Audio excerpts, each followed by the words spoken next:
Welcome to Module 7. In this module, I will go over how to complete your outline assignment, including how to create thesis statements and how to do the research that is required at an academic level. Now, to begin with, some of you might have used outlines or other formats to help plan your writing before. Some of you might have not. What an outline is a plan for your essay. And that's what's going to connect this module to Module 8. In Module 8, you are expected to write and submit an essay. In this module, you are expected to create the plan for that essay. And so you want to make sure that you are demonstrating some of the skills that we have talked about to this point. So a major focus in post-secondary education is the ability to create good arguments. And this is not an argument like fighting. These are arguments that are claims backed up with evidence. And this can be very different from grade school because there's a lot more focus on descriptive writing, explanatory writing, creative writing within grade school. And so there's not as much focus as bringing in support from other sources to back up your opinions. Remember, you want to show that you have not just an opinion, but an educated opinion because you are able to bring in these sources that back you up. Writing in post-secondary is often also quite focused on a specific occupation or topic or area of study. It's much less open than it is in grade school writing. And so you do need to do more planning and organization and research compared to grade school. Now, on the Moodle, there is a document for you. And I'll be following this document as closely as possible in this presentation, but it is called the outline template. And this is what it looks like on my screen. And so I'll go through these different parts here that you are expected to fill out. Now, if you don't want to use this template, that is okay. You still need to have all these parts though. So if you submit your outline in a different format, you still need to include these parts. And moreover, for both the outline and the essay, make sure that you are saving it as a .doc or a .docx when you submit it to the Moodle. Because, and this is unfortunate, but it is a reality of today, I need to be able to make sure that you have not used AI to write for you. And there are ways I can check that by you submitting it as a .doc or a .docx. If you're using macOS Pages or Google Docs, you have the option to save this by going Save As and then picking one of these formats. Hopefully that would not be the case for anybody. I would hope that people are smarter than that and they're not going to use AI because that can get you into trouble as discussed in Module 2. However, I do need to make sure of that as the instructor. It is up to me to make sure that your work is your own and you are demonstrating your own skill in this. So the first thing we're going to look to is a title. And honestly, this is not usually the first thing that we do. So don't feel bad if you can't think of a title. You can fill that in last if you want, so long as it's filled in for when you submit your outline. Now, a good title for the length of essay that is being asked of you in Module 8 should only be about 5 to 7 words. And that doesn't include any connecting words like the or and or, these words that we use to make things grammatically correct. But the main word should be somewhere between 5 to 7 for your length of essay that you're doing. You also want to get something that is very clearly reflecting the content of your planned essay, maybe something that catches the attention of the reader or makes them feel curious, but you still want to make sure it's clear what the essay is about. And in APA, we use title case to write our title in. So title case is, going back to our lesson on capitalization, is when we capitalize all the main words of something. And we only do this for the title in APA. So I would write effects of photosynthesis on dandelion crops, and you can see all the main words are capitalized. I haven't capitalized those connecting words of or on, but all the other words are capitalized. Now you also want to, and this aligns with the information that we covered about academic writing in Module 2, you want to make sure you're not using any emotionally weighted, biased, or figurative language. So there are some examples here. If I were to make my title, How Television Has Changed the World, that's a huge topic. You're not going to cover that in 5 paragraphs. So if you focus your topic further, and you focus on one of the things that television has done, television, the electronic babysitter, now we've got a more focused title, and this is much easier to cover in a 5-paragraph essay, because now we're just talking about how TV has been used to babysit children. So this title here, The Impact of Climate Change on Polar Bear Populations, it's really wordy. And you could just simplify that by going climate change and polar bears. We know those two are connected. We don't need to say impact, populations. That's going to come out in our writing. The Most Poisonous Frog. Now, this sounds like a great story for a kid's book, but in terms of an academic essay, it's not necessarily clear. So a better title in the academic world would be The Toxicity of the Poison Dart Frog. This is much more clear what we're going to talk about now. This title here, A Brief History of Subcultures and How They Manifest Themselves in a Constantly Changing Socioeconomic Environment. There are a lot of titles that people have tried to publish with this kind of stuff. It's really long, it's overcomplicated. You really have to squint your eyes and think for a minute to try and figure out what they're talking about here, which is cultural movements in modern society. Much simpler, much more to the point, much less threatening to the reader. If somebody saw this as a title, they'd be less likely to pick it up compared to this. And this last one, The Little Mermaid 29 Years Later, Selling a Harmful Sexist Message Through a Vivid and Attractive Image. This one has some biased language use in it. It's already putting its argument into the title, and that should be saved for the thesis statement. So instead, a better title would be Reinforced Gender Stereotypes in The Little Mermaid. Much less biased language going on there. Now, structure. Now, this is more for the next module when you're actually writing the essay, but this is to help you start thinking about what it's going to look like, because a plan, you should still have a sense of what's going to come out of it at the end. So generally, the 5-paragraph essay, not all writing assignments need to be a 5-paragraph essay. That's something about the standard, because there is something about the magic of 3. When you have 3 body paragraphs that support a thesis statement, which we'll talk about momentarily, it is now enough to convince most people. And so that's why the 5-paragraph essay has become such a standard.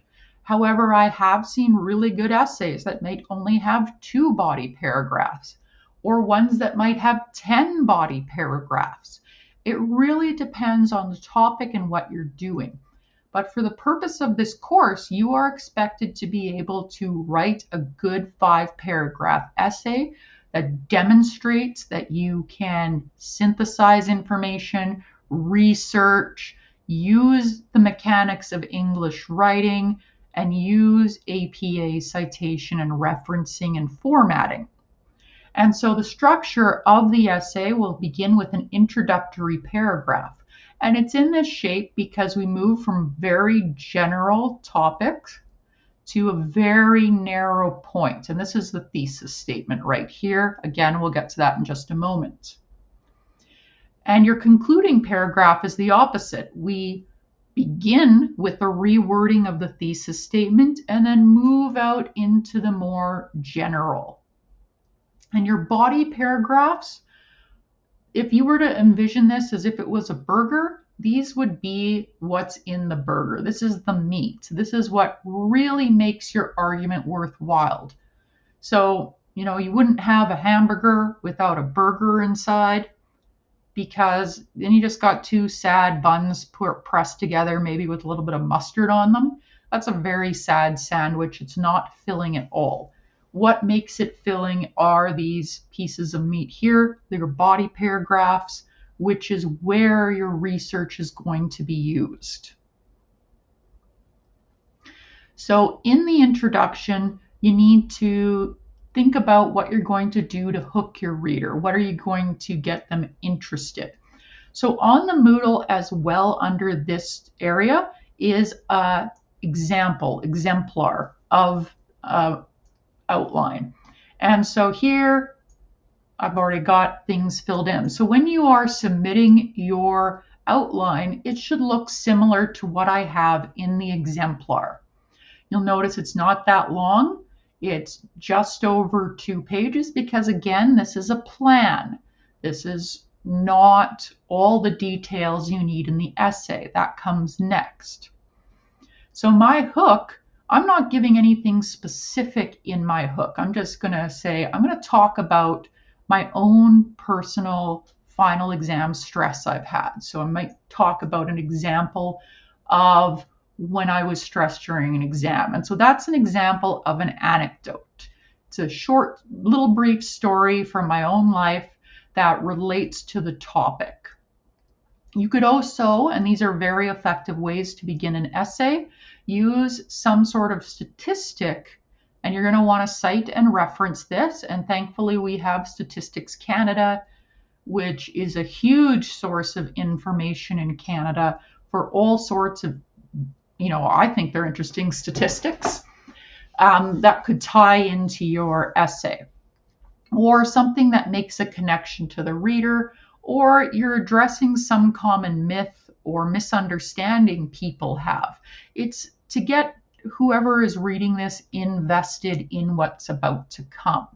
And so this is how you start your essay. It could be 1 sentence, it could be 2, it could be 3. Depends on the type of hook you have. Now, unfortunately, there are things that do not work as hooks in academic writing. And some of these, unfortunately, are things you may have been taught in grade school. So, for example, don't use questions in your hook. You are not having a conversation in your writing. The person reading cannot respond to you.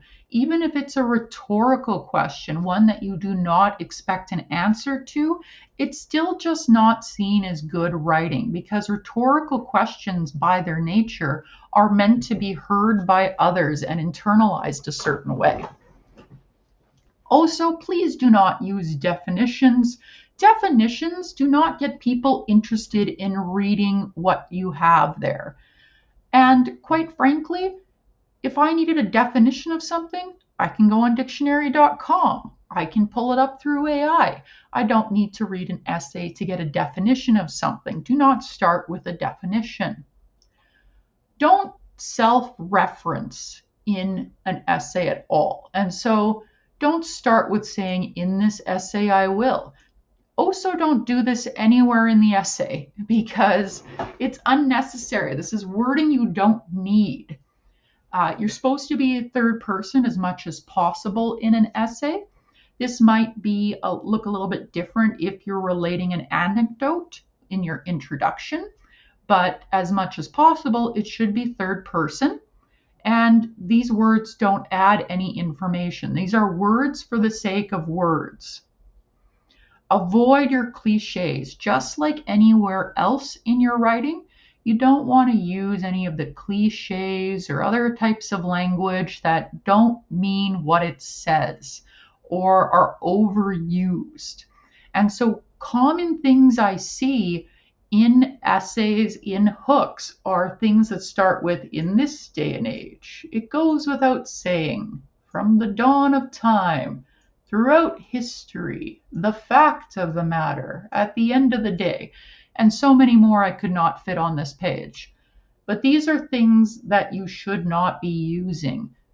They're unnecessary words, they don't add anything, they are just space fillers. And do not use quotations to start your essay. It's bad to start your words with somebody else's because I need to assess your writing, not someone else's. Now, there is a space too on the template for transitioning.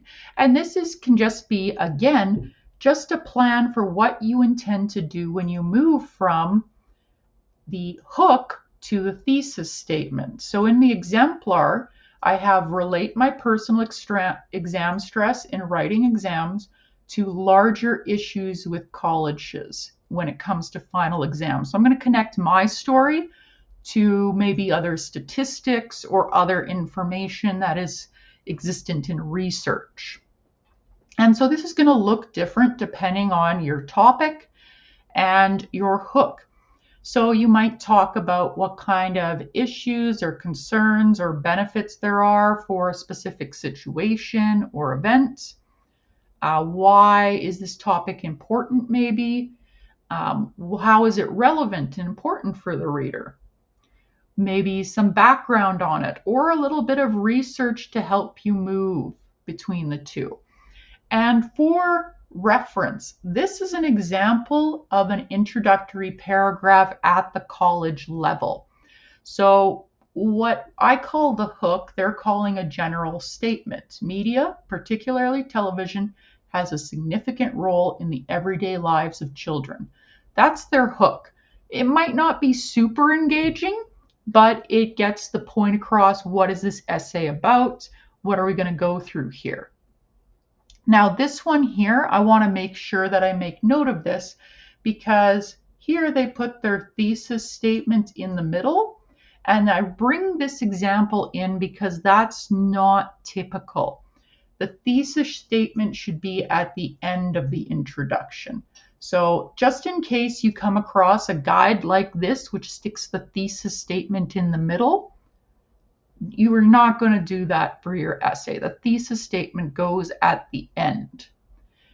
And then your expectation of main points. This is what goes ahead. So this example here, they should have swapped the blue and the green text. And so this is now showing you, this green here should transition from the red to the blue. So it's just your plan for moving between these 2 points. Now the thesis statement. The thesis statement is huge. It gets its own mark in both the outline assignment and in the essay assignment.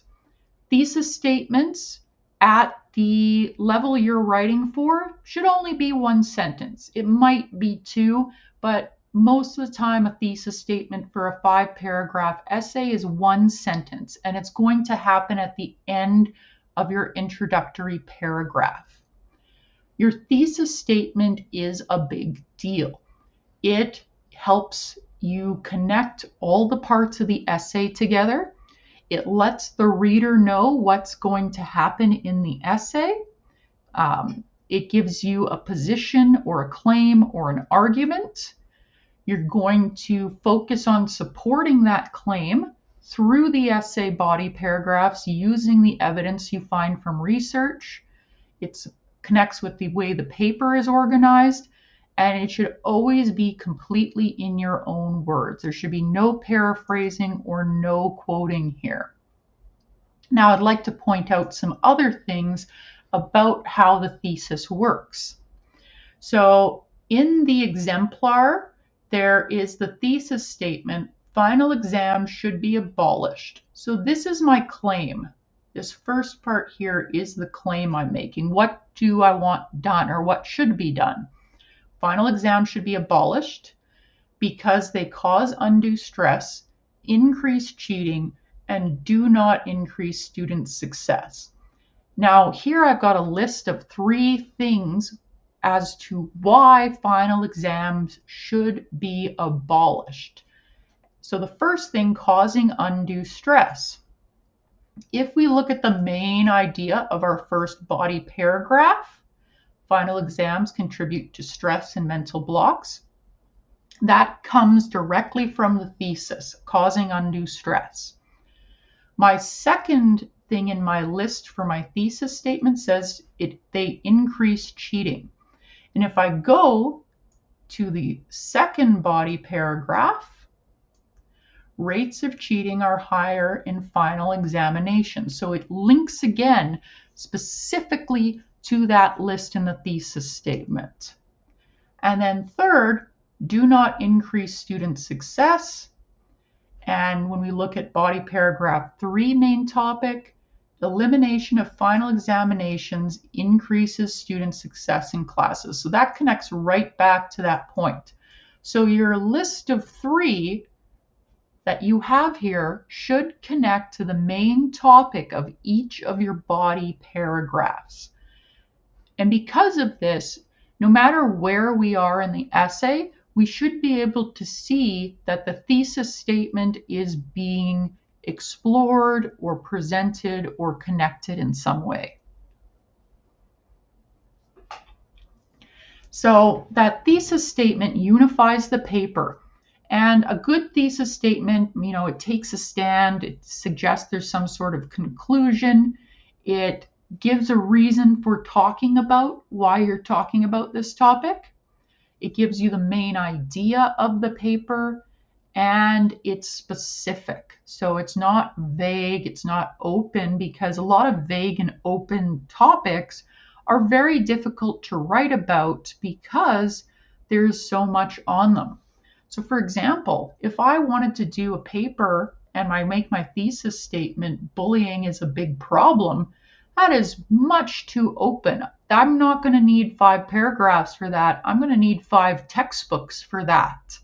And so it's too vague, it's too open, it is not specific enough. Teachers need to do more to address bullying. So this gives me some sort of claim, it gives me a stand, but it's not giving me how they're going to do this or why they need to do this. I'm missing some information here because that information is what I'm going to talk about in the body of my essay. Schools have seen an increase in bullying rates. Again, this is good data to have, perhaps with some citation to make it even better, but it doesn't make a claim. And it does not answer the why or the how. So a good thesis statement should create this kind of equation. And sometimes your topic and your claim are put together in your writing. Sometimes they're separate, but we should be able to read into that. So if I'm looking at this good thesis statement, as the rates of bullying increase in schools, so this gives me my topic, rates of bullying in schools. Okay, that's my topic. Educators need to take a more active role. So this is my claim. This is what I want to happen because of this. By identifying perpetrators, supporting victims, and providing anti-bullying awareness. And so there's my list of 3 again. So that tells me my first body paragraph is going to be about identifying people who bully. Okay, and I'm going to provide a bunch of research on that in my first body paragraph. My second body paragraph is going to be about supporting the victims of bullying. What does that look like? Why is it important? And my third body paragraph is going to be about providing anti-bullying awareness. So again, why do I do that? What's the significance? And that's where the research will show up.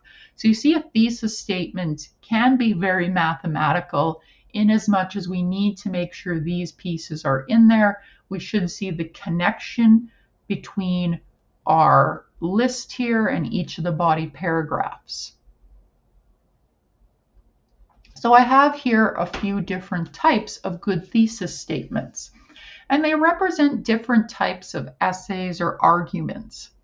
So the first one is what we call a casual argument, where we argue that one thing has caused other things.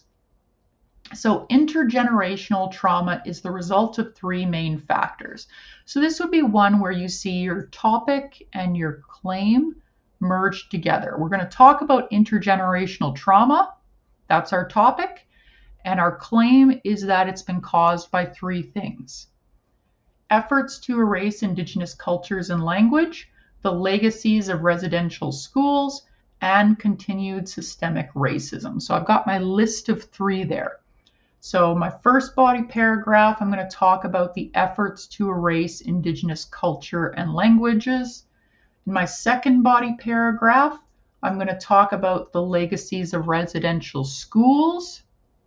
And in my third body paragraph, I'm going to talk about continued systemic racism. I'm just not going to talk about them generally. I'm going to talk about how they have caused intergenerational trauma, going back to the start of this. So in each of my body paragraphs, that's going to give me what I need to do. Second example I have here is called an evaluative argument, like evaluating. So this is where we argue that something is good, something is bad, or whatever else we want to argue it is or isn't. So the example here, schools and early childhood programs are underserving children with disabilities. So this is both my claim and my topic. Okay, this is what's happening. Then you see these words because. So this tells me that there's going to be a list. There is not enough training and strategies to provide support to children with needs. So that's going to be the talk about my first body paragraph. There's a lack of supportive funding for these children. So that'll be my second body paragraph topic. And there are not enough staff to provide wraparound care for children with disabilities. And so that'll be the focus of my third body paragraph. And these all link back to how they underserve children with disabilities. So that's another type of piece of argument we could have. We also have what's called a proposal argument. This is where we give a problem and we provide different solutions to it. Alberta could do more to reduce the educational inequities experienced by Black, Indigenous, and people of color, children, and youth. So this is, again, both my topic and claim. My claim is that Alberta should be doing more about this. And my topic is about how Alberta has inequities for BIPOC people. So through providing scaffolding services to marginalized communities, again, there's the first thing. So that'll be my first body paragraph. Including authentic cultural content in curriculum. So there's my second body paragraph topic. And auditing educational authorities to ensure all students are getting consistent and quality education. So there's three topics here. They all go back to how can these things reduce educational inequities experienced by Black, Indigenous, and people of color, children, and youth. Now, not always great for the 5-paragraph essay, but might be allowable in things like personal and self-reflections, which we talk about in Module 8. is a narrative argument. So this is based on personal experiences. So this might be more appropriate, again, for self-reflection or personal reflection. Although many schools believe they are supportive of immigrant students, as a Syrian refugee, I experienced low expectations from teachers, no support for speaking in Arabic, and racially motivated bullying as a student when I immigrated to Canada. So here, my topic, my claim is that even though schools say they are supportive of immigrant students, they're really not. And now here's a list of 3 things that this person has experienced that will be the focus of each of those body paragraphs. So this is what you might use in a self-reflection or personal response. And then here we have what's called a rebuttal argument. This is where we are providing an argument to what might be the most popular ways of thinking. So although, and this is a common way to start a rebuttal argument, although educators often find cell phone use by students troublesome, there are 3 reasons to encourage their use in school. Gamification of learning. So that's going to be the focus of my first body paragraph. Reflecting society in the classroom. That would be my second body paragraph. And use of digital learning tools. And that's my third body paragraph. And the topic or claim here is that even though educators find the use of cell phones troublesome, there are still 3 things that could be good for their use in schools. So those are what your thesis statement should look like. Now, you're also going to be creating plans for each of your body paragraphs. And again, they're not going to be huge plans at this point in your outline. Again, your thesis statement would have identified the main idea for each of your body paragraphs. So your 3 main points that come from your thesis statement, again, this model here is a little inaccurate. Thesis statement should be at the end of your introduction. But in each body paragraph, you're going to start with what's called a topic sentence. And this is going to be the sentence that introduces the focus of that paragraph to you. Again, it should reflect what it was in the thesis statement. But this is also where you're going to provide your support. So the claims you make about these little topics, and this is where you have evidence and examples that you get from source information. So here we have an example of what a body paragraph looks like at the college level. So here, children can also be influenced negatively as a result of media. So that tells you what this paragraph is going to be about. And then we have some data provided. So overexposure to television and gaming are 2 examples of possible negative impacts in children. Now, we don't just leave it with the examples. We're going to build these out. Research suggests that children who are overexposed to television are more likely to display aggressive behaviors than those that are not. For example, a 10-year longitudinal study of over 430 children revealed that 8-year-old boys who were in the upper 20% of television exposure were significantly higher on measures of aggression than the study's other participants. And we have our in-text citation there to show us where we got that information from. The study also found that these children continued to show aggressive behavior throughout their childhood and teens. Again, we need to cite once more because every sentence is, even if it came from the same source as what happened in the sentence above, we still need to cite just to make sure our readers understand that. Furthermore, these children who were studies into their 20s and 30s continued to show high measures of aggression. Again, the information that came from is cited right after it as part of that sentence.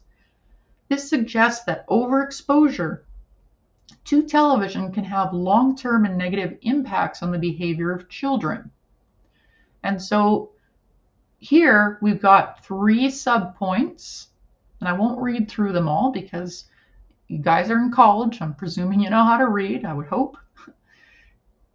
And so we're not just presenting source information, we're also interpreting it. We're writing it in our own words. We're paraphrasing so that you can show me in your writing that you understand this information enough to write it in your own words.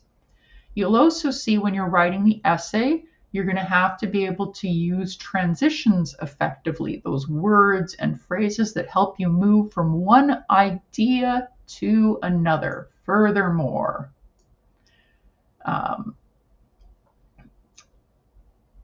for example, these are transitional things that help connect one sentence to the next.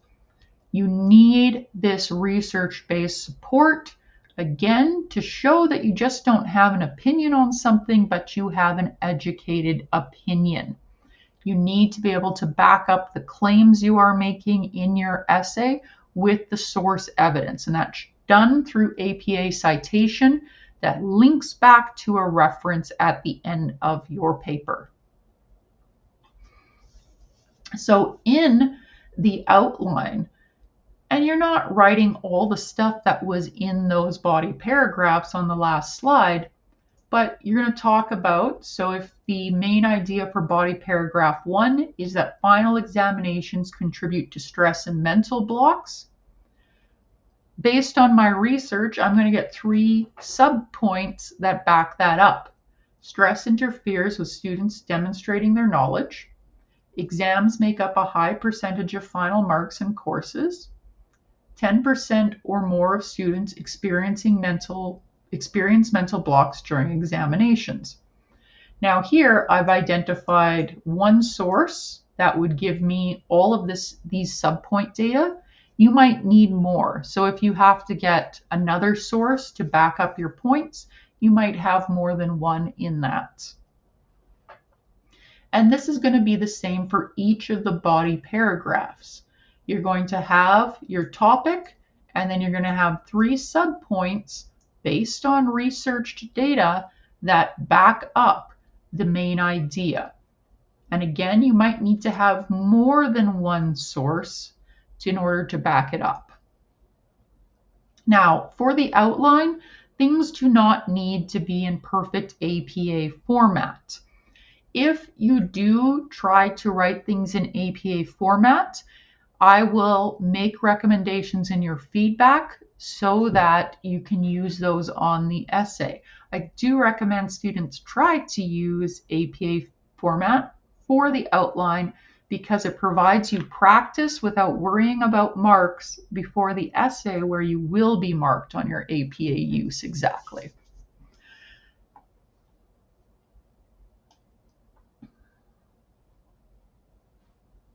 The other thing I do want to note is that when I am going to be looking through your outlines to mark them, I will also be pulling up your sources or looking up your sources to make sure that they are good sources. And we're going to talk about what makes a good source in a bit here.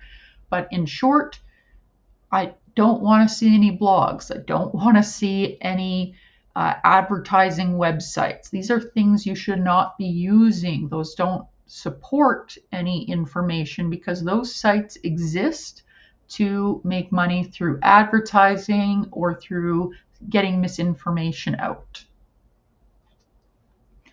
So again, for each of your body paragraphs, and this is what it should look like when it is in essay format. Again, you're not going to have all this right away, but you should have a topic sentence that helps you move from the last paragraph to this paragraph and helps you focus on what this paragraph is about.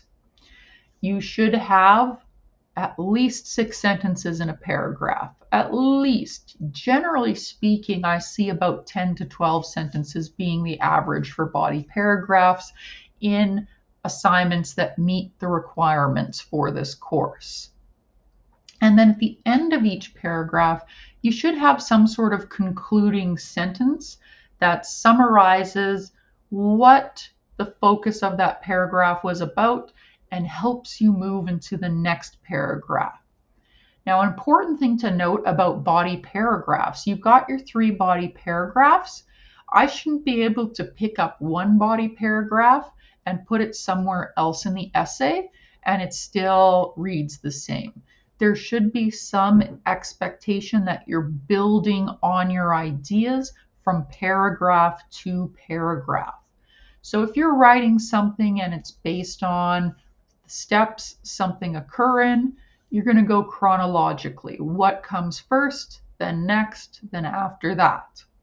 You might go from the weakest claim you're making to the strongest claim so that the reader is left feeling really convinced at the end.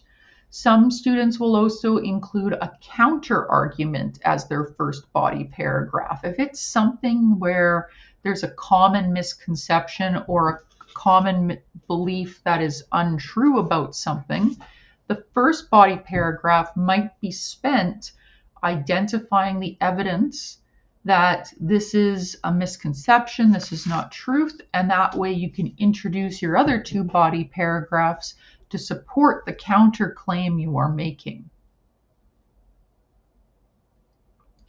The conclusion is usually your shortest paragraph. Still should be at least 6 sentences though.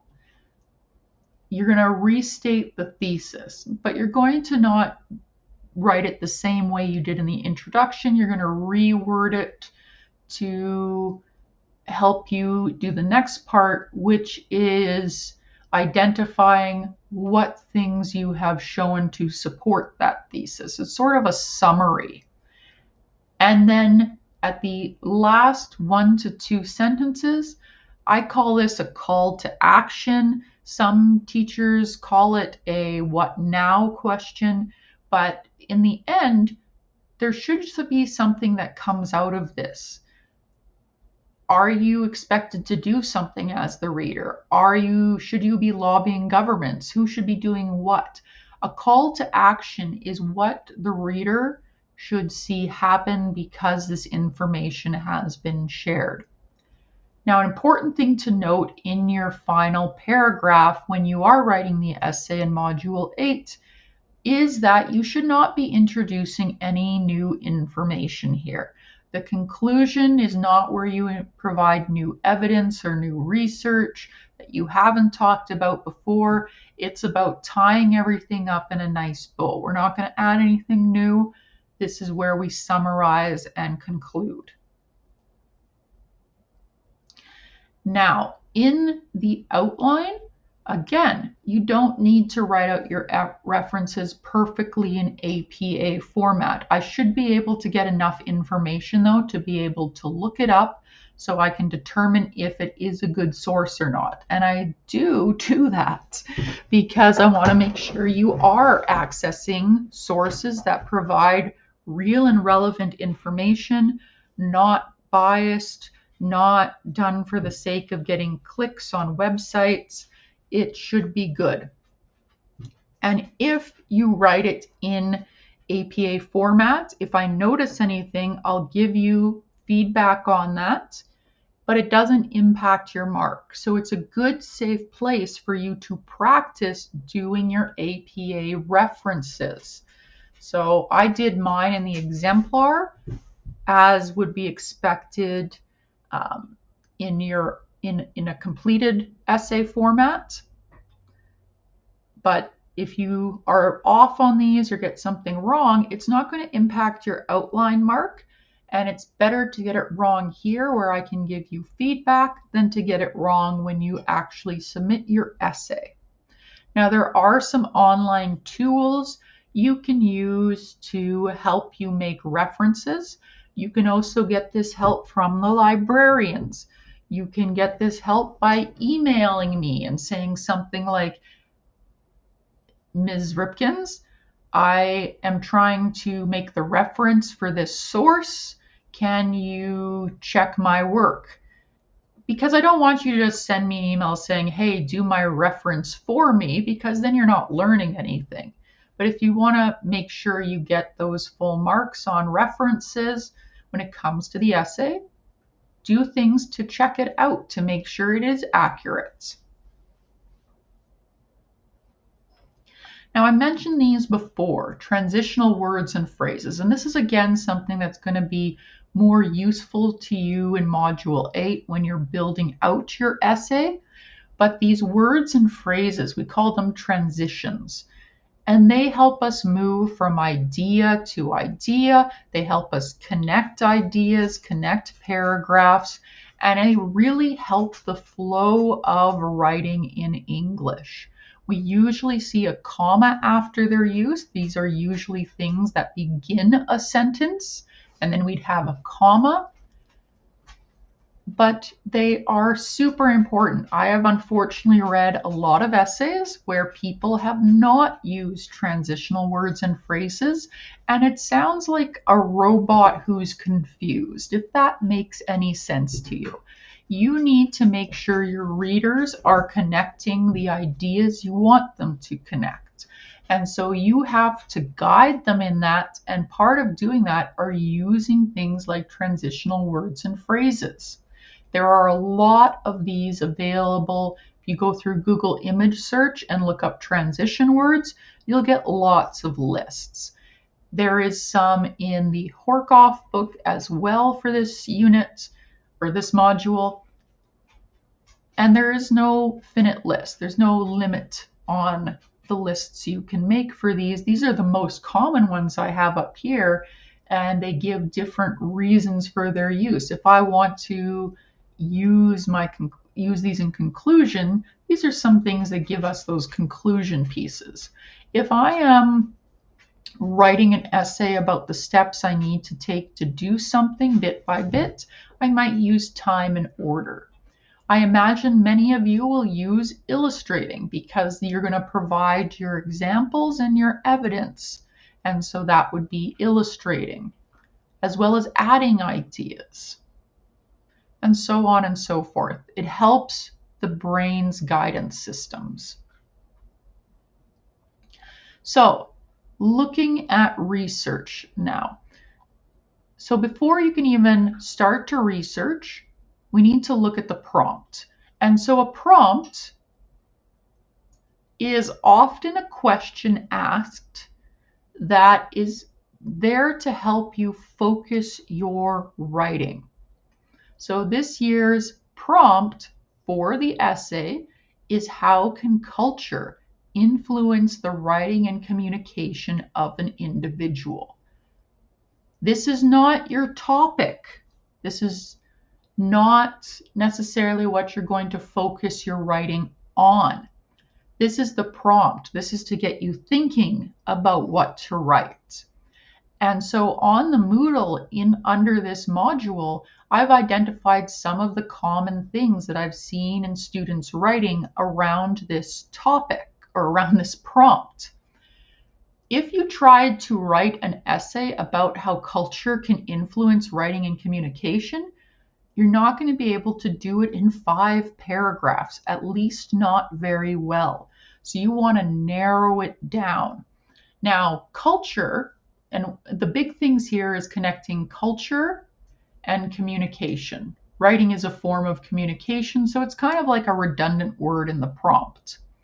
But culture, most of us think about ethnic culture, where we're from, what group we're from.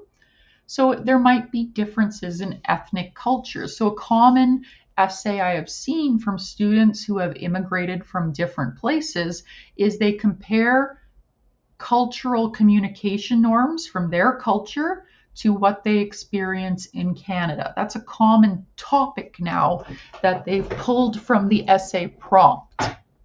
But culture can also be related to work culture. So how are people expected to communicate and interact in a specific work setting. And so daycare is often one that I see in the essays because many students work in a daycare or early learning and childhood setting. And so they compare communication expectations in those settings to everywhere else. I've also seen essays based on belief systems. So, how you communicate based on your personal religion or your belief system. I've seen essays on how different generations communicate as well. So, how does Gen X communicate differently than Gen Z? I've seen essays on how different social classes communicate with each other. And I've seen ones about the differences between men and women in their communication patterns. So you don't have to write on all of these, but this can help you narrow your focus. Now, when it comes to communication, you can also narrow that down. You can talk about specifically just writing styles. How is writing practices different in one group or another? How was our reading practice different? Where a lot of students have focused on for this topic is how are our speaking and listening skills different in different cultural groups? And so that's one I've seen quite a bit. So they're focusing on how we speak and listen to each other. Some students have also looked at how do Gen X text compared to how Gen Z text. So they're comparing different generations and how they text or how they email, these different areas. I've also seen some really good essays comparing different practices in verbal communication or nonverbal communication in different cultures. So, what is expected? How do you communicate respect through your nonverbal actions in different backgrounds or different situations? So, this should not be the topic, this question. This is the prompt. A prompt is to get you thinking about what you're going to focus down on. It doesn't mean you ignore the prompt. No matter what, your essay and your outline, because they're linked, should be somehow connecting culture and communication. But you can narrow that down to a more specific topic, which is going to be easier to research. Now, when we talk about research, we have to be careful because unfortunately, many of us in the academic world just had to watch as hundreds of people said things like, I did my own research when it comes to things like vaccines and health solutions and all that. And it's a little bit frustrating because research is not going and watching a YouTube video or reading a blog post from somebody you like. Research is an ongoing, very detailed process. It's careful. We look at the background of who's providing that information. It's not a Google search. It's not watching some YouTube videos. It's not finding an article that already agrees with you. Good research is going to be what we call peer reviewed. So peers are those who are your equal in some way. And when we talk about peer review in academics, we're talking about somebody who also has that background in that particular field. So if a medical researcher puts out a study on a specific type of new medication, it's not going to be reviewed by somebody whose job is to program websites. They might be generally peers, but they're not academic peers. They don't have that same base background knowledge and credentials. If it's being reviewed by another person who has a background in medicine, then that's peer review. It's somebody who has that same background, or a very similar background, so that they have that level of expertise to make sure that this person is not writing something that's ridiculous or that doesn't make sense compared to all the other information they have. We also need to make sure that whoever is writing it is considered credible. Credible means that they have a background in that topic they are writing about. We might see that they have credentials like a degree or a doctorate, master's, some sort of acknowledgement that they have been acknowledged for their study in this area. A very common tactic of misinformation is you might get somebody who puts on a white lab coat and then starts talking about the benefits of a certain drug or medicine. And they put on that white lab coat because many of us automatically presume that you put on that coat, you must be a doctor or a researcher. And that's part of the reason they do that, is to trick our senses. And sometimes, and this is the case in a lot of those videos and advertisements that promise you're going to fix something really quick, whether it's lose weight quick or get rich quick, they'll say that the person is a doctor. It doesn't mean that they are a medical doctor, and it doesn't mean that they are licensed.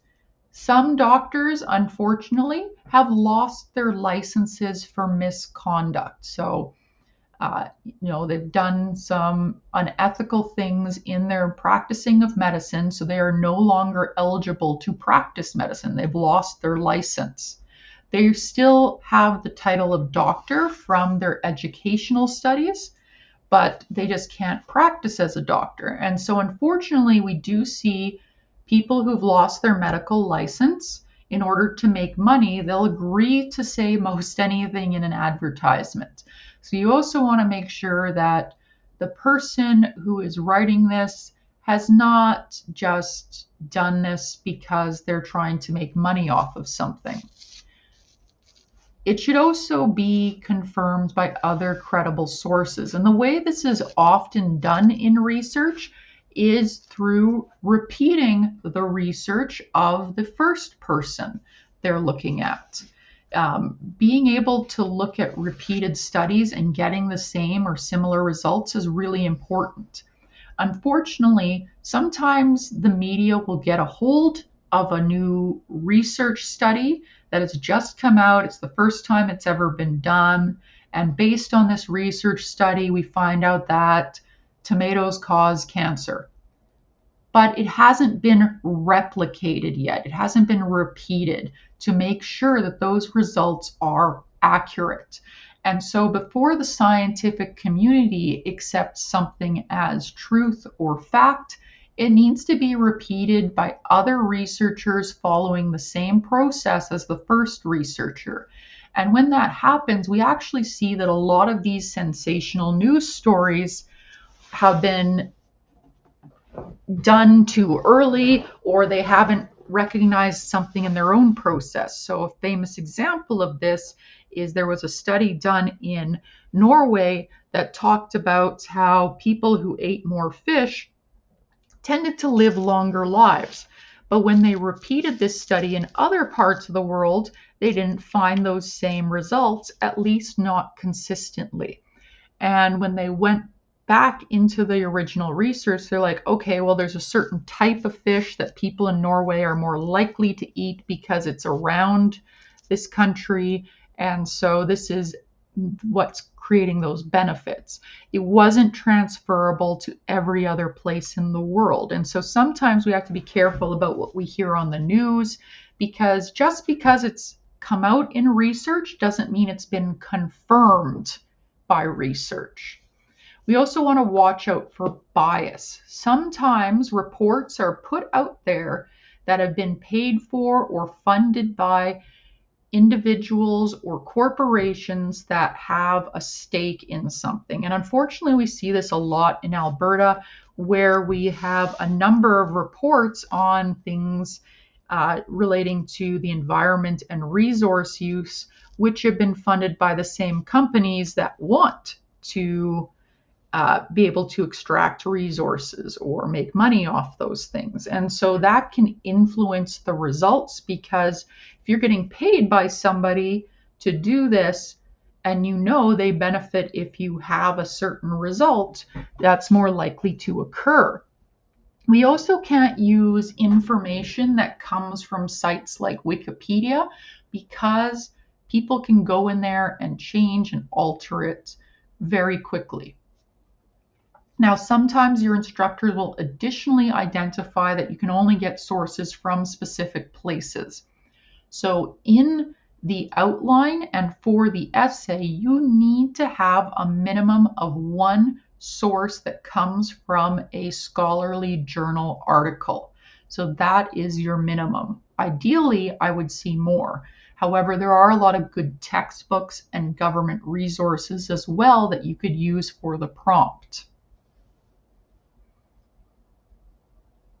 So whether you're in early learning and childcare or in educational assistant courses, you are still part of the broader area of education. And in the study of education, we use what's called Eaton's hierarchy. And Sarah Eaton, is actually out of the University of Calgary. She's a world-renowned scholar on topics of academic integrity and research in education.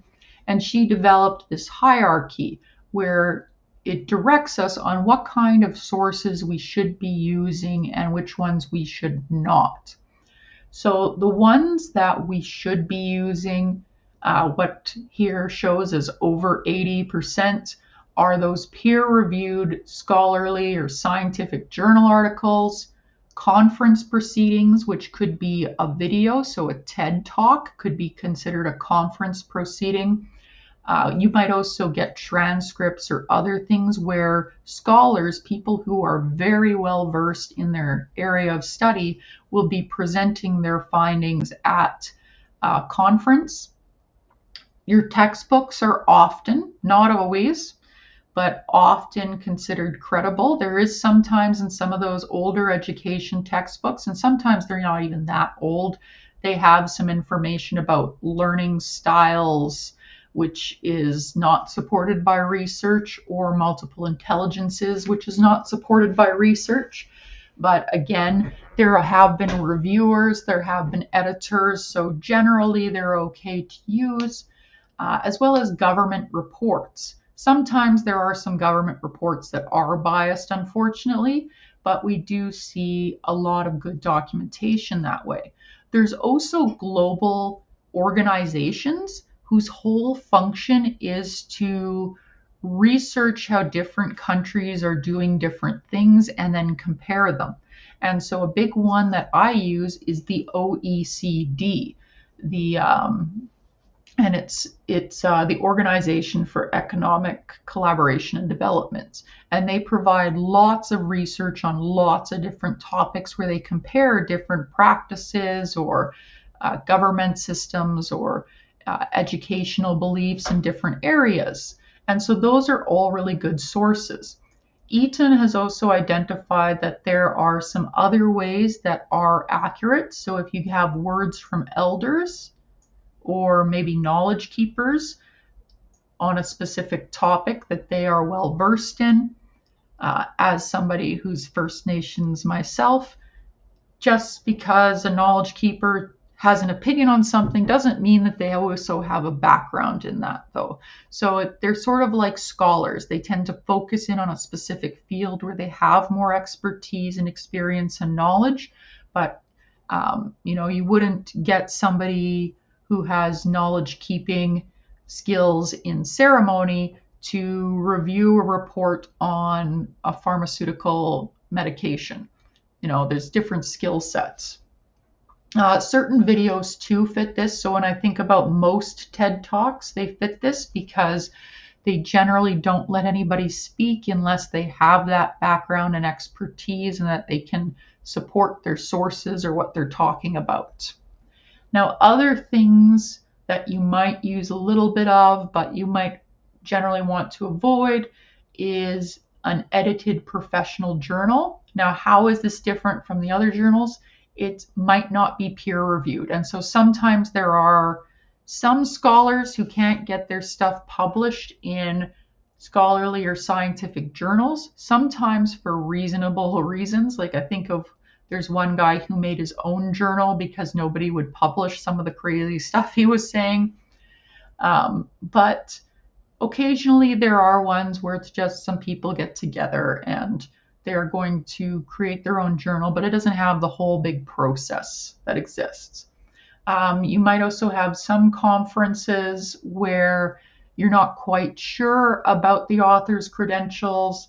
Some people will also write position papers. So you might see a politician do this if they disagree with a certain action a government official has taken. And so they're writing their own position, what they would do and why. And we see this too in research and in scholarly work as well. Where you should avoid things are news providers, unless you're writing about current events, because news is always very surface level. They don't go deep because they're just there to provide some introductory information. There are occasionally those deep dive journalistic works where they go deep and they try to expose certain things. That generally doesn't impact us too much in education, though. And any sort of websites where there's going to be advertising, because if there's advertising on a website, that generally means that they're not there to provide information. They are there to get clicks because they get paid for how many clicks happen on their website, which gives them that advertising revenue. Now, you'll also want to watch out for anything that you can't find an author on, because if you can't find an author, you can't check to see if they're credible. So it makes it really difficult to know if what is being said is accurate or not. Now, Wikipedia. Don't get me wrong, I love Wikipedia and I use it all the time.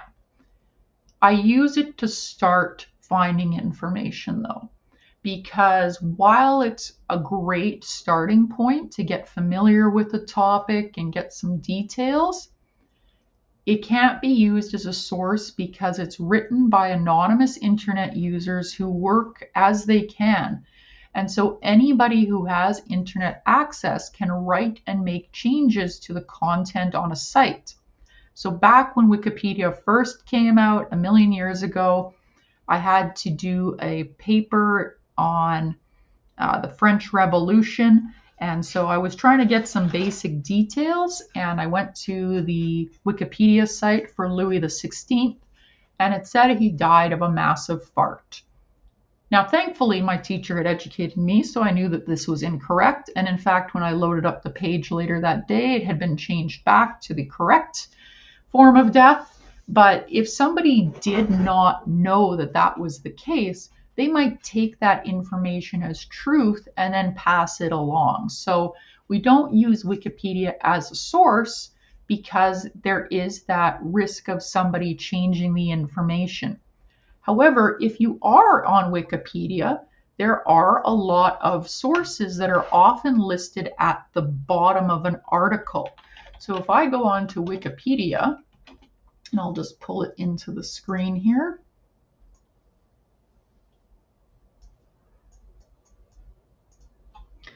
And I hide that. I really don't want to pick anything too negative because there's a lot that exists in the world. So let's look at Catherine Grand. She's today's featured picture. And so who is she? So if I didn't know who this was, I might read through this to get some information about who this person is. But if I go down to the bottom, you'll see that there are citations because as Wikipedia has evolved, it too has acknowledged the need to provide sources for where the information is coming from. So the people who edit and update Wikipedia will add their sources. It's not done in APA format. I'll warn you of that now. So if you just copy and paste these, they won't be accurate for APA. But these are where they got that information. And then you could go, and not all of these will work because sometimes the links die or sometimes it's a real book or something that you have to pull up. But you could find sources by going towards the bottom of a Wikipedia site. You'll also see that they'll have the superseding what we often call footnotes or endnotes, so these little superscript numbers here that match up to specific sources. So 27 matches up with Joelson on page 194. And if I go down here, here's Joelson, and that's where that information came from, is what they're saying.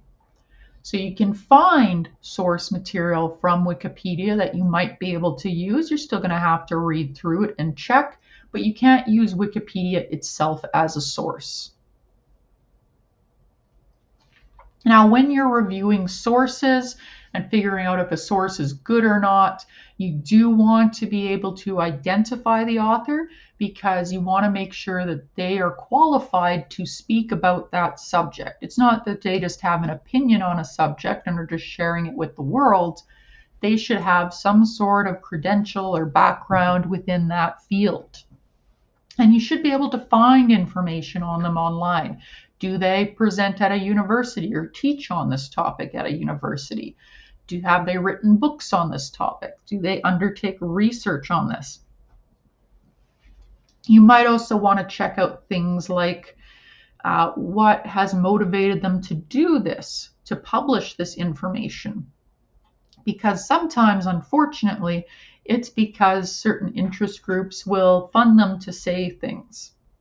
We're only human after all, and I like to think that most people are good, and that's true of people doing research as well. But there are going to be your odd cases that do not do the things they're supposed to do. Just like in any class of children, you're going to get that one kid who is very good at giving you a headache. Same idea. If it's on a specific website, again, you want to watch out for advertising, or are they trying to push a certain focus? Are they citing their own sources? A big red flag for any source is that they don't draw in the information that this builds on. We're at the point in our research and development that there's very little new being found, and instead all new discoveries or understandings are based off of previous ones. And so that previous knowledge should be acknowledged through citations and referencing as well. You should also be able to get the same information from other sources. And this goes back to that being able to repeat a study. You should be able to see that other people have found the same thing. You might also want to look at when it was published.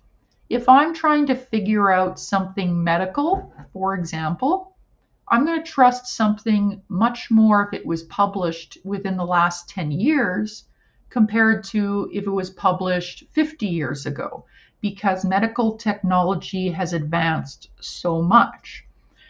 Now, there's certain things that we might consider timeless that haven't changed. So when we look at in courses around development, we still talk a lot about Piaget and Erik Erikson and these scholars who came up with ideas we still use. So in those cases, the age doesn't matter as much.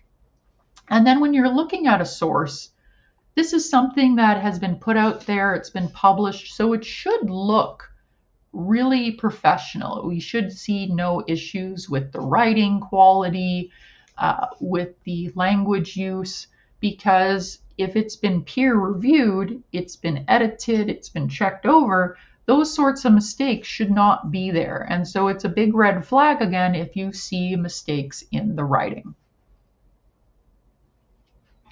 Now, it used to be we could just Google things. In fact, Google has become a verb to say that we're going to search something up online. And Google used to be really good at this.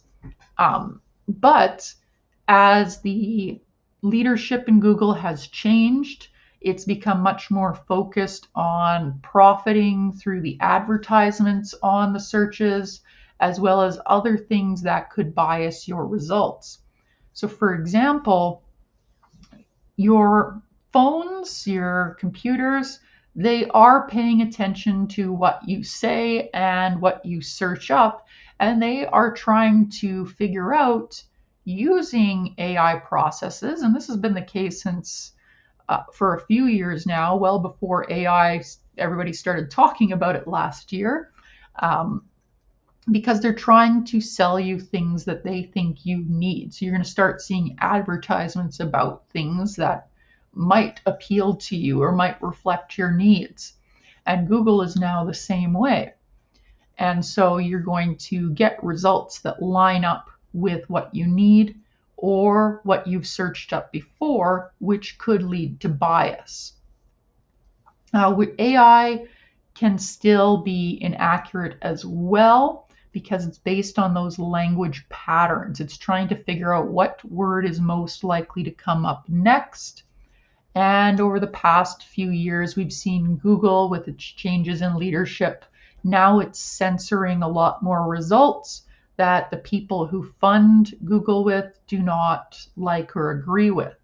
We also get these sponsored results. And so these are results to a search that people have paid to get moved up in line for the search. So it might not be the most accurate information, but it's the one that people have paid to have posted up there. So you have to be careful even about your web searches and even asking AI. Unfortunately, there are specific topics and things I have asked AI about, and it gives me responses that seem right, but when you look into it, there's some major gaps or misunderstandings because, again, AI is just predicting what comes next based on our language patterns. It doesn't necessarily mean that information is accurate, at least not yet. And I've still seen this in a lot of AI tools because I like to go and I check them and see, hey, are they giving me the right information for this topic or for these kinds of questions? And those are the kind of questions I often will use in assessments because if I know that AI is going to get it wrong, it's really easy to see which students have used AI to answer the questions because they will also get those same inaccuracies.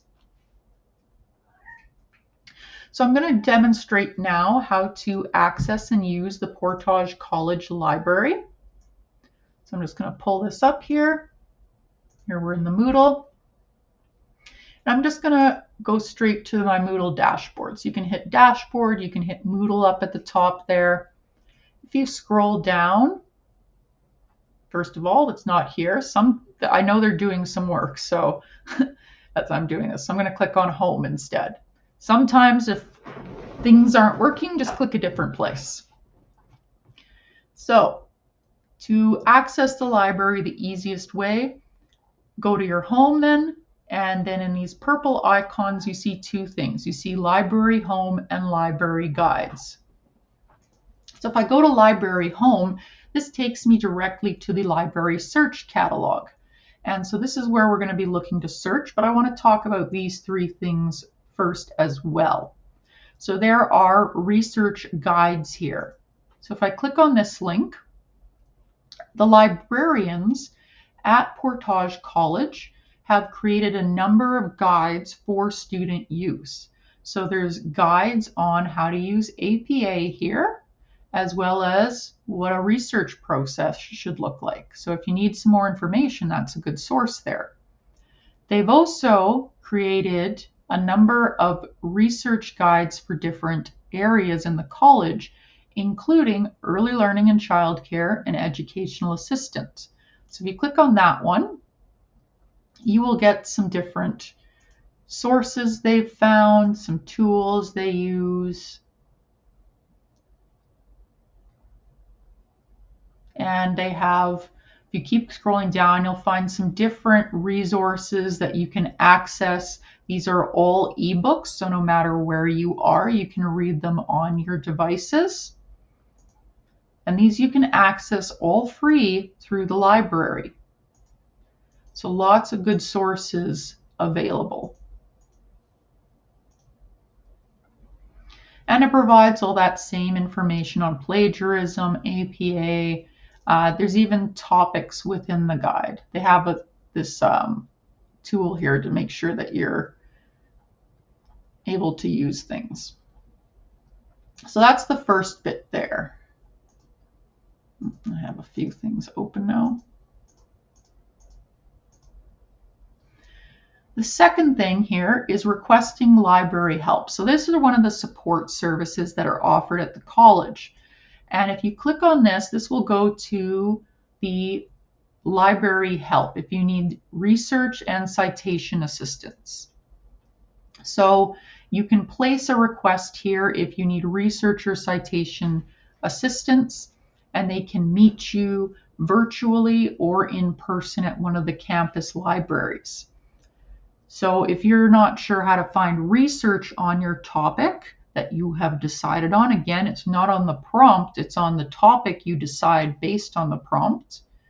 You can place your research request here and they'll connect with you by email in order to make that need. So you can get request for information, get a library help appointment, or you can also request items that aren't in the Portage College Library, but that you can see in other libraries.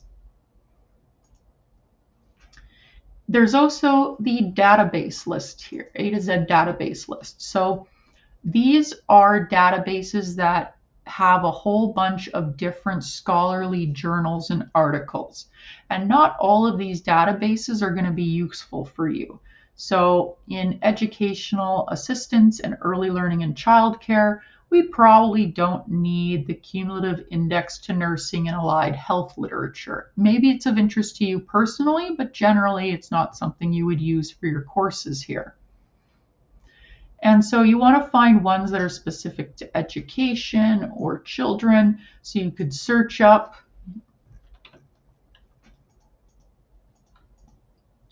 I have to look here, education, and hit go.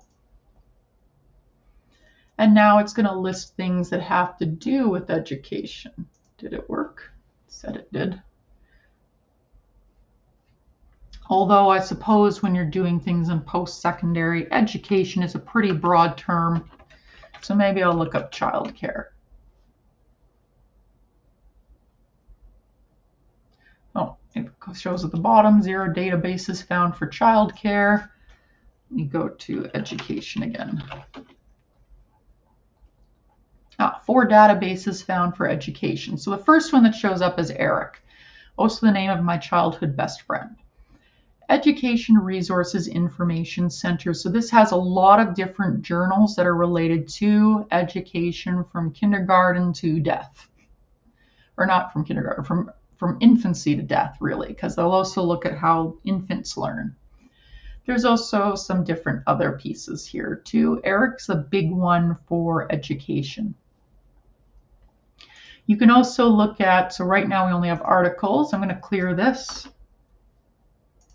so that we get all of our things again. Here you can find different vendors or providers, so different sources. So if you know you really like stuff from the First Nations Child and Family Caring Society, you can click on that and automatically get the one that's for that. Or if you want ebooks or if you want videos, you can choose from here as well. The database list, I think, only has something like 33 databases on it because these are collections of different things. Now, the thing you'll probably want to use the most is actually this part here, searching the library catalog. And so if I want to write about culture and communication, maybe I start by writing that in there and I do a search. Now it will tell you right now to sign in. You don't actually need to. I've been told that that's an error that they have right now because you shouldn't be able to access this unless you have your Moodle account. So it should still work. Now, when I search up culture and communication, I get 366,000 results. That's a lot to sort through. So once I go down here on the left-hand side, I have different filters. Filters allow me to narrow down my results. So if I know I need to get an article from a journal or maybe from a book or something like that, I can select those things. I can also narrow it down. So maybe I only want things published within the last 5 years. That should narrow down my number quite a bit. Right, so now I've gone from 366,000 to 90,900. That's still a lot, but a little bit more useful. You can also change the language. So if English is not your first language and you prefer to find sources in another language, by all means do that. I probably won't be able to read out without Google Translate or another tool, but I will be able to still check by doing a quick search to make sure it's a good source. So I'm going to pick English because unfortunately that's all I can speak, at least fluently. So that narrows it down now to 58,200. Now, this gives me all different types of things, articles, books, thesis or dissertation, or what graduate students write. You might find videos. But you want to make sure under content type that peer reviewed is clicked off, because that means that it's been checked over by somebody else who has expertise in that area. And so that narrows it down further. Now we've got 23,700. And so now maybe I'm scrolling through and seeing which of these titles looks like it's useful. And it's usually never the first one. Usually you have to go through a few because, there's all sorts of topics and all sorts of articles that have existed. But once you've found an article that you feel meets your needs, developing communication is a part of culture. Okay? You should click on this View Full Text, because this will bring you to the full document. Sometimes you have to click another button, which is kind of a pain in the butt, but because all journals have their own systems, we have to go through their systems. So I'll let that take a moment to load. Lots of references, that's pretty good. You want to have something that has a lot of references because it tells you they have a lot of sources. Okay, and this one here, it wants you to click another link even. Here's PDF for the full thing. Now, what is sometimes helpful is that they might provide you the APA reference here on the side. So that can be helpful. The Portage College Library also will do this. So there's this Cite button here. If you click on it and select APA, it is going to do its best to give you the APA accurate reference. These are usually correct, but you'll always want to double check because sometimes errors happen. We're all human after all. But that gives you your reference, which is really helpful so that you don't have to worry so much about your APA. You can also share this. You can send it to your email, and that way you've got a copy of it so you don't have to worry about going back to this all the time. Right now, saved items sometimes work. So if I click saved, you'll notice that up in this corner I now have one item in saved. So this is helpful so long as you're logged in, but once you log out, it will clear out, unfortunately. So maybe you've still got too many results. So I'm going to click here on advanced search. And so now I can search by different things. I have these drop-down menus, and it starts with keywords, which is what most of us search, the words that help us find information. But there's other things you can look up. Now, most of these aren't going to be particularly helpful because a lot of them are for librarians, like a call number or an ISBN or ISSN. Keywords tend to be the most used. But let's narrow down our topic, and maybe I want to talk about how people text differently. So my keyword is going to be text, and I'm going to pick another keyword here. So I have and keyword youth, maybe. And you see here we've got operators. So if I don't want something, I could put not here. So I don't want the word I don't know, fish in there. This doesn't become an issue unless you have a bunch of results with words that don't help you. So in that last search I did, you may have noticed that a lot of the results were about nursing. And so I could have gotten rid of anything that had to do with nursing by saying not nursing here. But generally, we only fill in what we need. And you can add more rows to be more specific. You can also down here, before you hit search, only review or only return peer-reviewed articles. So very helpful. This expanding search with related terms. So maybe instead of text, they think of what else could be a text? A book. And so they might use book and youth. So depending on your topic that you pick from the prompt, you might want to unclick this because it's going to look at words that mean the same as. And there's other things here you can adjust to. You can change your languages again to see if there's any results in your own language. Different formats that exist. So there's lots of different formats. But I'm just going to search that right now and see if we get anything. And it shows up in the top here under the way the internet interprets it. So KW for keywords, then a colon, and then bracket text, and youth, and peer-reviewed. So now I've only got 4,000, but it's going to be hopefully a lot more useful. There appears to be a lot of research here on behavior surveillance, which is a very United States thing to do. Maximizing the effectiveness of a parental text messaging intervention.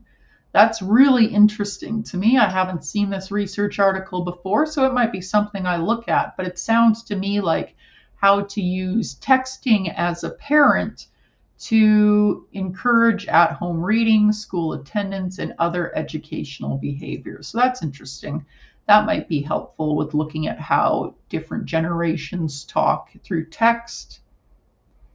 And so you might need to narrow down your keywords. You might need to do different things, but you're looking for sources that will help you discuss your topic in your essay. So keywords, anything where we use to search up information. Now, anything that's from a scholarly journal, an academic article, is also often going to have what's called a DOI. So if I click on one of these, view full text, it's going to do some loading. Maybe I'll go to this other one here. Yeah. So this other one here that I pulled up earlier, you'll notice at the end of the citation, it has a web address. But this web address starts with doi.org. And you will see this a lot in research articles. A DOI means Digital Object Identifier, and it is a special web address that has been created, which creates a permanent link to that article online. And so anything that's a journal article or scholarly article, you will have a DOI for. So right here, and then right up at the top here, you can see there's the DOI. Sometimes it's just given as what looks like a code there, but this is its permanent web address, so that even if the link you found it on changes, you can always go back to that one. And so they've done this specifically because links are always changing. People change the organization of their websites. And so this creates something that's permanent. It's always stuck there unless it needs to be recalled for some reason. And sometimes you might also see the word periodical used instead of a journal or a magazine. Periodical, so a period is a set amount of time. And so anything that is published in a regular time frame might also be called a periodical. Newspapers are periodicals. that come out every day in the city. Maybe they come out every week in more remote locations. Magazines are periodicals. They come out on a set schedule. And so this is sometimes what we see used too for academic journals.